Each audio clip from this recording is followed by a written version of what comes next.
News అయితే రావడం జరిగింది. సో ఆ ఇంపార్టెంట్ న్యూస్ దేనికోసం అనేది మనం ఈ వీడియోలో తెలుసుకునేందుకు ప్రయత్నిద్దాం.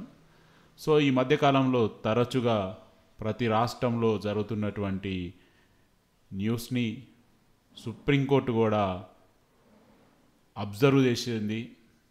సో ఆ అబ్జర్వేషన్ తర్వాత వారు కూడా కొన్ని కీలక వ్యాఖ్యలు చేశారు. సో ఈ మధ్యకాలంలో మీరు ప్రతి రాష్ట్రంలో అటు సర్వీస్ మ్యాటర్సే కానీ లేకపోతే సివిల్ కానీ క్రిమినల్ కానీ ఇలా ప్రతి కేసులో కూడా ఇది తరచుగా మీరందరూ కూడా వార్తల్లో చూస్తున్నారు. సో దాని మీద నిన్న గౌరవ సుప్రీంకోర్టు న్యాయమూర్తి గారైతే కొన్ని కీలక వ్యాఖ్యలు చేశారు. సో ఆ వ్యాఖ్యలు ఏందన్నది మనం ఈ వీడియోలో చూద్దాం. సో బ్యానర్డింగ్ చూసుకుంటే జడ్జి మారితే తీర్పు మారకూడదు, సుప్రీంకోర్టు న్యాయమూర్తి కీలక వ్యాఖ్య.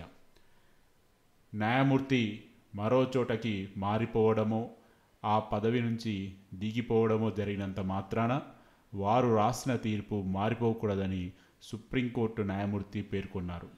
ఇటీవల సర్వోన్నత న్యాయస్థానంలో కొన్ని తీర్పులను ఆ తర్వాత వేరే ధర్మాసనాలు రద్దు చేసిన నేపథ్యంలో ఆమె ఈ వ్యాఖ్య చేశారు. న్యాయ వ్యవస్థ స్వతంత్ర అనే అంశంపై శనివారం హర్యానాలోని సోనిపత్లో ఓపీ జిందాల్ గ్లోబల్ విశ్వవిద్యాలయంలో జరిగిన అంతర్జాతీయ సదస్సులో ఆమె ప్రసంగించారు.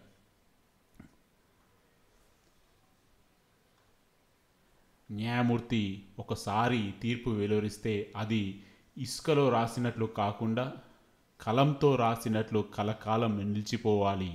అప్పుడే న్యాయ వ్యవస్థ స్వతంత్ర చట్టాలకి వ్యవస్థ భరోసా ఇచ్చినట్లు లెక్క.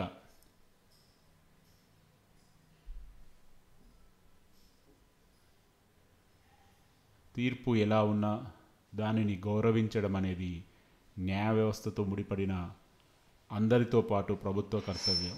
ఒకవేళ తీర్పు పైన ఏమైనా అభ్యంతరాలు లేవనెత్తాలంటే అది చట్టం చెబుతున్న సాంప్రదాయాల ప్రకారం జరగాలే తప్ప జడ్జి మారిపోగానే మొత్తం తీర్పులని అవతల పెట్టాలని ప్రయత్నించకూడదు. దేశ పరిపాలనలో న్యాయ వ్యవస్థ ఒక అంతర్భాగం. రాసే తీర్పులే కాకుండా జడ్జిల వ్యక్తిగత ప్రవర్తన కూడా న్యాయ వ్యవస్థ స్వతంత్రాన్ని కాపాడుతుంది. వారి ప్రవర్తన ఎలాంటి అనుమానాలకు తావివ్వని రీతిలో ఉండాలి. న్యాయ వ్యవస్థ నిష్పాక్షికంగా ఉండాలంటే దానిపై రాజకీయ ప్రభావం ఏమాత్రం పడకూడదని వారు కీలక వ్యాఖ్య చేశారు.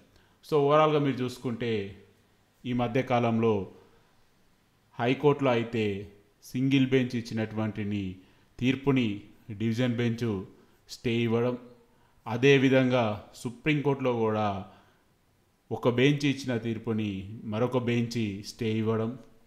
సో ఇలాంటి తరచూ జరుగుతూ ఉన్నాయి. దాని మీద ప్రస్తుతం సుప్రీంకోర్టు జడ్జి చాలా అద్భుతంగా చెప్పారు. ఎందుకంటే ఇసుకలో రాసినట్లు కాకుండా కలంతో రాసినట్లు కలకాలం నిలిచిపోవాలి తీర్పులని వాళ్ళు చెప్తున్నారు. అదేవిధంగా జడ్జిల యొక్క వ్యక్తిగత ప్రవర్తన మీద కూడా అనుమానాలు ఉండకుండా చాలా హుందాగా ఉండాలని కూడా వాళ్ళు చెప్తున్నారు. అదేవిధంగా ఒక జడ్జి రాసిన తీర్పుని ఖచ్చితంగా మరొకరు పాటించే విధంగా ఉండాలని కూడా వాళ్ళు చెప్తున్నారు. సో ఏదేమైనా ఇది చాలా కీలక పరిణామం కింద మనం చెప్పుకోవచ్చు. ఎందుకంటే ప్రస్తుతం దేశంలో చాలా రాష్ట్రాల్లో ఇదే జరుగుతూ ఉంది. దాని మీద మరి ఇప్పుడు గౌరవ సుప్రీంకోర్టు న్యాయమూర్తి ఈ వ్యాఖ్యలు చేయడం అనేది ఖచ్చితంగా ఒక మంచి పరిణామం కింద భావించవచ్చు. మరి చూడాలి మరి రానున్న రోజుల్లో ఏ విధంగా ఉండబోతుందని.